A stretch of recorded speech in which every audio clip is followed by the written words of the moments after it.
What's going on, everyone? I'm Johnny Reader. Are you looking to make money from your 3D printer, or are you looking at buying one and wondering how you can make it pay for itself? Well, in this tutorial, I'll be taking you through how to choose and consistently print a product, how to advertise and generate revenue using ads, and finally some hints and tips to help you better manage your business to keep things running smoothly. I'll also be throwing in a competition at the end so that you can win one of my 3D printed Bluetooth speakers for yourself.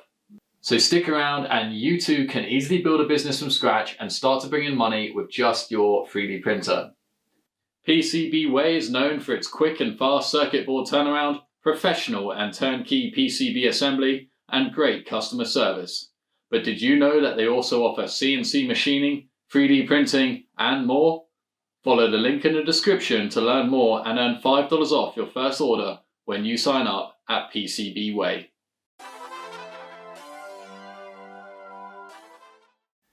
To kick things off, when choosing a product, it's important to consider what your end goal is. If you're looking to maximize revenue, then ideally you want to be spending as little of your time as possible cleaning up or post-processing prints. For example, you don't want to be choosing things where you have to remove support, sand, paint, and polish your 3D prints before shipping to the end consumer. Looking for something small which doesn't require supports will mean you can print many at the same time and package straight from the build plate, saving you both time manufacturing and cost on shipping.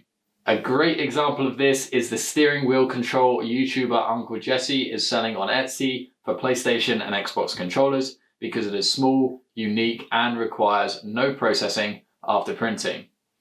Now the key word there is unique. You do not want to be taking a design someone else has created without giving credit and attempting to sell it online. This is especially true when there may already be others out there selling the same with an established seller profile and a ton of positive reviews. Ideally, you should look to design something yourself that has little to no competition so that you have the maximum chance of becoming a top seller in that category. Also, selling something that is uniquely yours may just give you the extra motivation to push that little bit harder to create exciting ads and get your sales flowing. Now, on the flip side of this, if you're looking to build a brand or you have a product you're just really interested in selling, you may be willing to invest more of your time into preparing the final product. For example, the speakers that I sell don't require any support or post-processing in terms of the prints, but do take a large chunk of my time to solder the electronics and collate the components into kits. Now, this seriously limits the volume that I'm able to sell and also means that I'm having to keep track of a more complex inventory. But equally, audio hardware is something I have a passion for, and my primary goal is to develop a brand within that sector. This switches the focus of the business to not just concentrate on revenue from 3D printing, but also to lay down the foundations and funding for a series of products which aren't all 3D printed. This is why it's important to establish upfront and ask yourself the following questions. 1, why do I want to set up a 3D printing business? Is it just to generate additional revenue and have a fun side hustle? Or am I looking to build a brand or a business with a multitude of products? Next, how much time am I willing to invest into it? If it's just to generate revenue, then you may only want to spend a few minutes swapping over prints and keeping on top of sales. In which case, a large cosplay model helmet, which you have to sand, paint, and polish, isn't probably going to be for you. Nor is developing a kit which you need to make additional electronics and use a whole multitude of 3D printer filaments. It's also worth noting, if you are looking to do cosplay models and fan art, it's always a good idea to check the copyright laws just so you can avoid having your listing pulled. With this in mind and your product established, we can now move on to step number 2. So this is my 3D printer, which I've named Jeff. You may be familiar if you've seen any of my other videos, and whilst Jeff can be a great business partner when prints are going well, if they do start to warp and fail, it quickly becomes the bane of the 3D printing business. I can't stress enough the importance of maintaining your 3D printer and spending the time and effort to ensure that the build plate is perfectly level. It's also a good idea to do your research on what mods you can do to your printer to ensure reliability and consistency when printing. So I've had the CR10S now for around 4 years, and in that time I've made very few modifications. I've upgraded the build surface to Creality's new tempered glass plate. I periodically changed the hot end nozzle. I've added the support braces and moved the reel holder up top. But turns out all of these mods are now standard on the new version, which I've linked down in the description. I also stuck it on a slab of concrete, but more on that later. So replacing the nozzle is something you want to do around every 3 to 6 months, and depending on how often you're printing, or as soon as you begin to notice wear. I learnt this the hard way after spending a huge amount of time and money re-leveling the bed, trying different build surfaces, different materials, and tweaking print settings before finally being tipped off on a forum that it may be the nozzle is worn.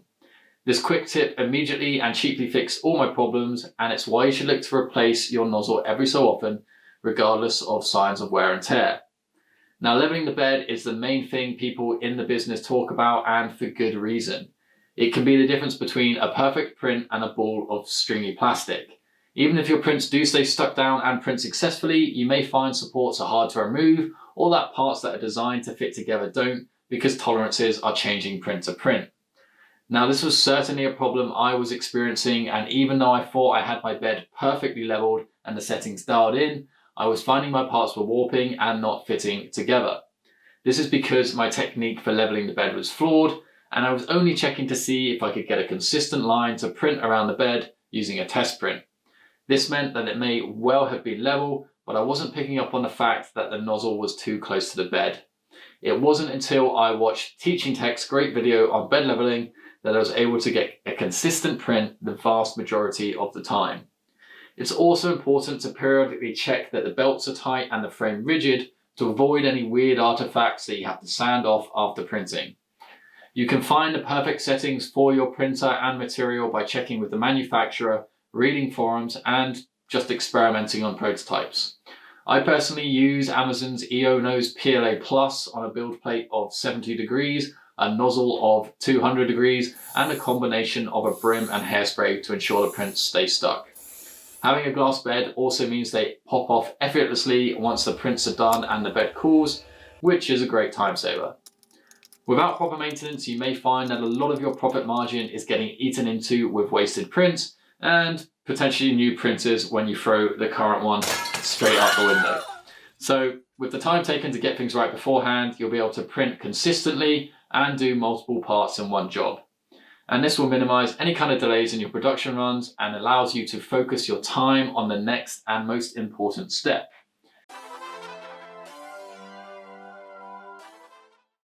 So you can have the perfect product and a printer that's ready to churn them out all day long, but if no one hears about it, then you won't be bringing in sales, and before you know it, you'll have more octopus phone stands than you know what to do with.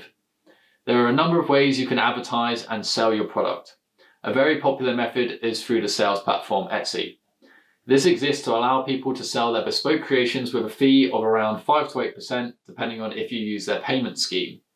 Now, whilst Etsy is quickly becoming saturated with 3D printed products, it is still possible to make a killing, and many people are, but it really highlights the key of coming up with something unique and that people want, so that your listing doesn't get lost under a sea of others selling 3D printed Pikachus. Personally, I have only tested Etsy with just a single sale to get a feel for how the platform operates, and I found it easy to use, and it can be a great way to generate organic sales. For the most part, however, as I have primarily been trying to build a brand, I've sold directly through my website with the help of Facebook ads and Instagram posts. If you're able to build your own website, there are easy ways to set up PayPal using plugins such as WooCommerce, which, like Etsy, allows you to keep track of sales data, keeping on top of stock, process reviews, and set up coupons, but also brings in the added value of bespoke customer emails, logins and shopper accounts, and much lower fees, typically around 3%. Additionally, having your own website means you can build out the pages to look however you choose, which can really help with establishing brand image and credibility. Websites don't have to be expensive and difficult, and with YouTube tutorials in around £50, you can register a domain name and set up hosting for your website. Plugins such as Elementor within WordPress make it possible to have a website up and running in just a matter of moments, and I've linked some useful videos down in the description to help you build yours. Finally, with Facebook ads being as easy as they are, you can set up a page for your business and start using their ad services all within a couple of minutes. Just make a post from your Facebook page, and then from there you can promote and target your ad to a specific audience to help boost sales, direct people to your website, or just build social media traction, which can help with your brand and future launches. Adverts don't have to be expensive. For example, a £15 ad campaign over 7 days sent over 100 people to my website and generated a few sales off the back of it. Facebook ads also collect data on how your ad performed so that you can better design and tailor them in the future, and that's how I generate most of the traffic to my website and get the majority of my sales. There's no real right or wrong method here, and again, it really boils down to what you're looking to achieve and the long-term goals of your 3D printing business. Perhaps with the right product and listing, you could pay your rent or your next holiday, whenever that might be. But as for me, I'm pretty much able to sell everything that I can produce, and the profits go to financing new designs and a small workshop extension I'm doing to house a CNC machine, which will hopefully enable me to produce the larger fidelity speaker found on my website. And well, if you're looking to build a brand, and having your own website and social media pages for it may just help you to establish credibility, which will pay off in the long run if you intend on doing a multitude of products over the coming years. It's always good to target your audience from different angles and see what works for you. As for myself, I'm going to start pushing more sales through Etsy and looking into other ad services such as Google and TikTok if I can bring myself to download yet another social media platform.